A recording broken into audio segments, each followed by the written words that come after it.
Here at Dunstan Thomas, we've been undertaking a research study into baby boomers and the way that they are approaching their journey into retirement. We've done both a nationwide survey with 1,000 responses coming into that, but also we've been out on the road in Warrington and in London, learning exactly how it is that baby boomers in the north and in the south are preparing their journey into retirement. If anything, I am probably now better off than I've ever been. Mortgage is paid off, children have left home. I have a company pension which I drew in 2011, and I also obviously received the state pension as well as that. The scheme that I was in, we got 1/80th of our salary for each year that we'd been employed there. People who joined later schemes got 1/60th, but I had been working there for 27 years. The thing that allowed me to actually retire was the fact that my mortgage was paid. That's what was keeping me in work. And when I went to the hospital, obviously that's when I started contributing to the pension scheme. And it was only 15 years, so obviously I had found out, how much my pension was and all. Because I'm a secondary income in the house. My husband retired. He was getting a good national health pension as a retired doctor. One of the key findings in our research has been the existence of a new phase which we are calling semi-retirement that sits between full-time work and full-time retirement. Our study showed that 1 in 5 baby boomers aged 66 to 71 are still in some form of employment, either working full-time or part-time, most of those working part-time. Now I tend to do roughly 20-25 hours a week. It all depends. If there's quite a big project to do, I might do more hours one week. One week I might do almost nothing. If come the new year that they turn around to me and say, well, we don't need your services anymore, then obviously I've got to take other action because obviously I've got no income coming in. Although it's less than I was getting before, it's enough to maintain our living standards at the moment. But if suddenly that stopped and there was no prospect of getting something else, then obviously I'd have to dramatically review my financial situation. Because there's no point in struggling to pay the bills if I've got a big pension pot sitting there. Perhaps unsurprisingly, we've seen a large drop in income of the baby boomers pre- and post-retirement. But we've quantified that drop, and down for the average baby boomer, it's a 40% reduction to the income that they enjoy post-retirement against what they enjoyed when they were still working full-time. But we've also seen a very careful day-to-day management of expenses and a lot of attention being paid to following the sort of money-saving tips that you see in the newspapers and on websites like Martin Lewis's site. Well, I used to get £44, I think it was a month, just from my pension from work. And because I didn't have much savings, I was on the pension credit as well, which was a great help.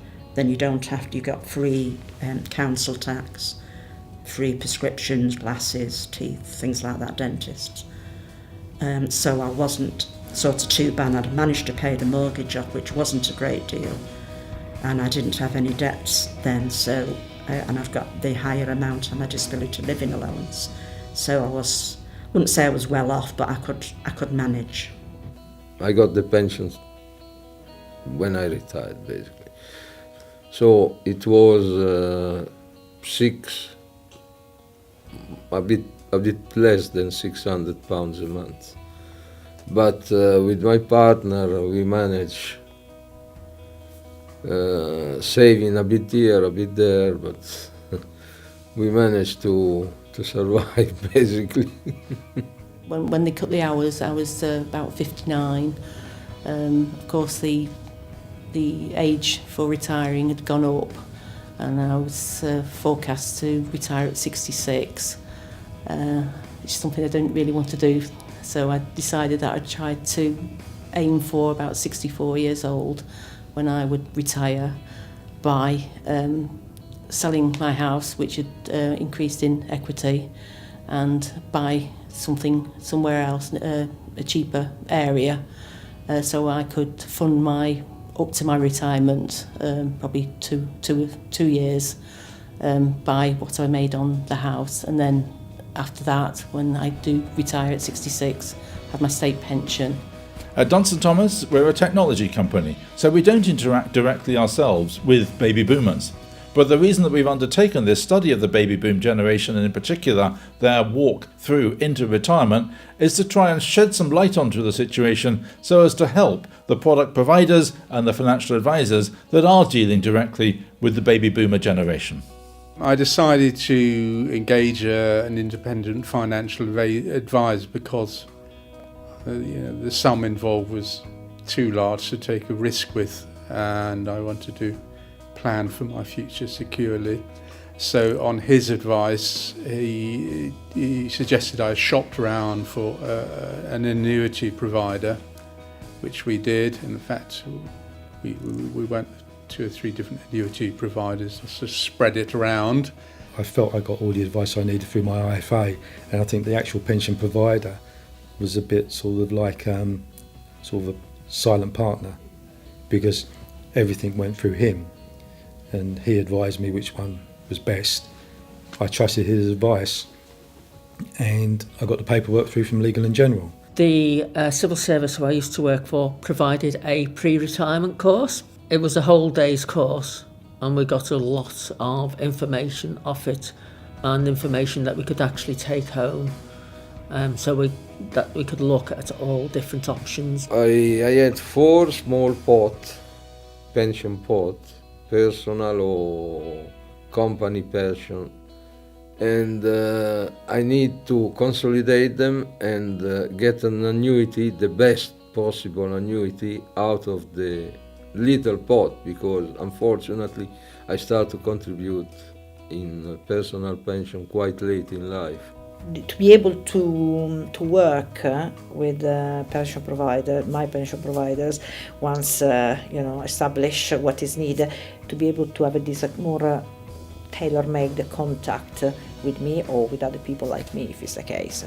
As we live in an age where everything is easy to handle on the phone or smartphone, it would be interesting to be able to check, to monitor the performance or whatever of my pensions on the phone or on my PC or whatever. I got back into work because of my circumstances. I'm divorced, I don't have any children, I've got nothing to do, so it helped me to keep the grey matter going, and it's really something to do, really, and I enjoy it.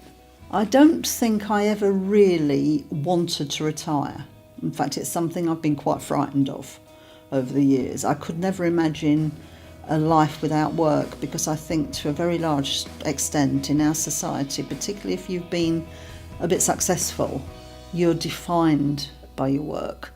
What we have shown is that the journey through to retirement for today's baby boomers is considerably more complicated than it used to be, and it also lasts for a longer period of time. What this means is there needs to be a flow of information to and fro between customers and their advisor or product provider over a period of time as they prepare and move into retirement. And it's the digital tools that today's technology allows that will enable advisors and providers to help customers in their own journey through to their own retirement.